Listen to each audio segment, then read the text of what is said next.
Assalamualaikum warahmatullahi wabarakatuh. Alhamdulillahi rabbil alamin. Wassalatu wassalamu ala asyrafil anbiya'i wal mursalin Sayyidina Muhammadin wa ala alihi wa sahbihi ajma'in. Amma ba'du. Saudara-saudara sebangsa, setanah air dan sekeyakinan yang berbahagia. Data-data terakhir yang sampai kepada kita membuat kita sebagai bangsa semakin prihatin.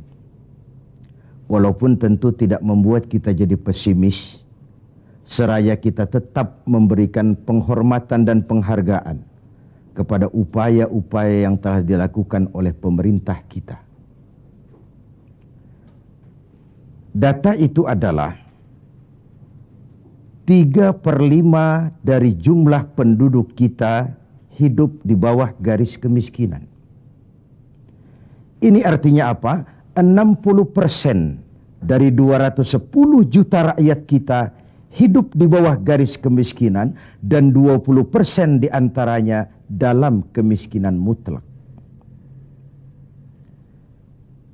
Berbagai macam komentar orang, ada yang tetap dalam alur rasional memberikan analisa kenapa dan mengapa ini terjadi. Ada yang berpendapat kurang kompaknya tim ekonomi kita. Ada yang bilang karena korupsi masih merajalela. Ada yang bilang rendahnya upaya untuk law enforcement. Ada yang lebih cenderung mencari kambing hitam, menyalahkan masa lalu. Namun realitasnya kemiskinan itu tetap berjalan, tetap berlangsung. Sementara kita harus melakukan upaya-upaya di dalam alur kebersamaan terhadap kondisi yang dihadapi oleh mayoritas bangsa kita ini. Pada jumpa ini saya ingin menyampaikan sebuah hadis yang diriwayatkan oleh Imam Al-Hakim. Rasulullah sallallahu alaihi wasallam bersabda, "Arba'un man kunna fihi nasyarallahu rahmatuh wa adkhalahu jannatuh." Ada 4 hal.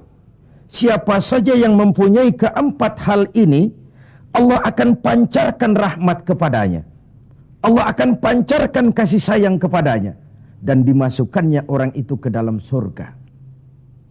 Mari kita lihat, semoga kita termasuk salah satu saja dari 4 hal yang dibicarakan ini. Yang pertama, man awa miskinan. Orang yang memberikan perlindungan, memberikan tempat tinggal, menaungi orang-orang yang miskin. Allah melebihkan rizki sebagian kita dari yang lain, agar dalam hidup terjadi take and give. Karena bagaimanapun kita ini saling memerlukan. Tidak ada orang hebat yang bisa hidup sendirian. Betapa dan siapapun kita memerlukan yang lain. 60% rakyat kita hidup di bawah garis kemiskinan dan bukan mereka punya mau. Padahal subhanallah, kita diberikan negara yang begini kaya, hijau, ranau, subur, makmur. Bumi kita mengandung gas, batu bara, minyak, laut kita kaya, hutan kita kaya, negara kita kaya dan penduduk kita miskin. What's wrong? Tapi pertanyaan ini bisa mengundang berbagai macam polemik. Oleh karena itu, saya ingin mengetuk hati kita semua. Allah akan memancarkan rahmatnya kepada orang-orang yang santun, berpihak kepada orang-orang miskin. Hukum sering tidak berpihak kepada kemiskinan. Kebenaran sering tidak berpihak kepada kemiskinan. Sehingga dengan demikian tersudutlah dia di pojok-pojok kehidupan. Padahal ini masalah kita bersama.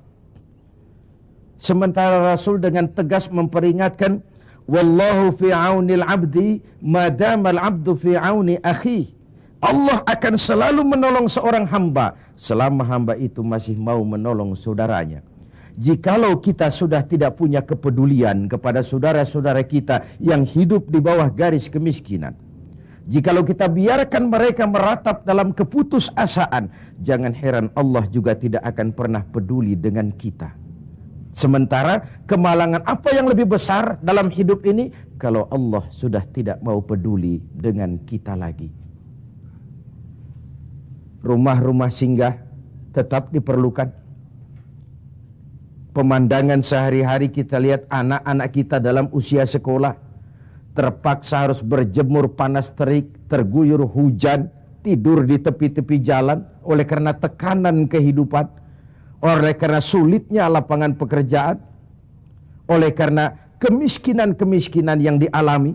Dan itu semua menjadi tanggung jawab kita untuk berbagi dalam kondisi yang seperti ini. Saudara-saudara sebangsa, setanah air, dan seiman yang tercinta.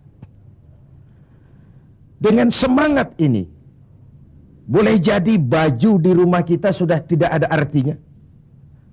Tetapi ketika kita berikan kepada mereka, akan jadi besar artinya buat mereka. Sementara di rumah kita sendiri, kita sudah hampir lupa ada baju itu. Tidak tersentuh sama sekali.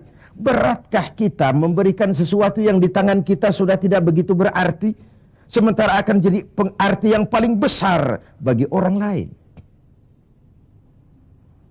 Satu sisi ada orang sakit perut karena kekenyangan, sisi lain orang merintih karena kelaparan. Tidak bisakah kita menyisihkan sebagian saja supaya kita tidak berlebihan dan tetap sehat, sementara yang lain juga tetap tidak merintih kelaparan karena kekurangan makan? Kemiskinan merupakan musuh kita yang paling utama. Dan biang keladinya adalah belum stabilnya perekonomian kita. Penyebabnya bisa bermacam-macam. Karena kurang kompaknya tim ekonomi kita, iya. Karena warisan hutang, iya juga. Baik hutang pemerintah maupun hutang swasta. Karena orang-orang para pemimpin kita belum mampu melakukan terobosan-terobosan ekonomi yang menggembirakan, iya juga. Tapi rakyat kita sesungguhnya, kita lihat. Di lintasan pintu kereta, itu kadang-kadang penjaga pintu juga, kereta masih di mana-mana, pintu sudah ditutup. Panjang sekali antrian itu. Truk, bus, sopir-sopir keringetan. Setengah jam nunggu kereta mau lewat. Ketika lewat keretanya memang 11 gerbong, panjang sekali. Si sopir truk, si sopir bus, si kenek yang kekeringatan itu, pantas saja lama kita menunggu sampai keringetan. Keretanya yang lewat panjang betul. Ada kepuasan batin. Sebaliknya bayangkan, sudah setengah jam nunggu, keringetan, kepanasan, haus, mencekik leher. Antrian mobil panjang di lintasan pintu kereta. Begitu lewat, yang lewat ini cuma lokomotif. Nyumpah-nyumpah kenek-kenek sopir, sialan. Dikira apa setengah jam kita nunggu, cuma begitu yang mau lewat. Ini artinya apa? Secara psikologis, rakyat kita ini mau menunggu. Rakyat kita ini mau berkorban. Rakyat kita ini mau memberikan apa yang mereka bisa untuk sesuatu yang besar, untuk sesuatu yang monumental, untuk sesuatu yang bisa merubah keadaan mereka.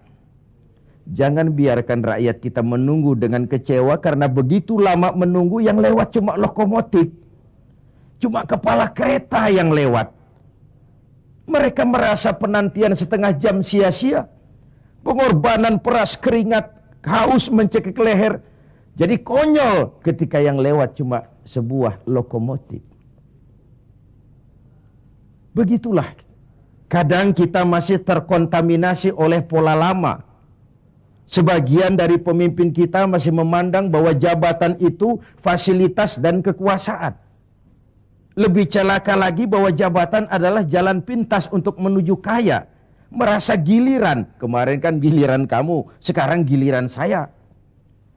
Sepanjang jabatan masih dianggap sebagai fasilitas dan kekuasaan, apalagi jalan pintas untuk menuju kaya, itu rampok.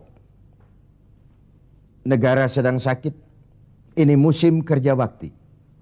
Pesta sudah selesai,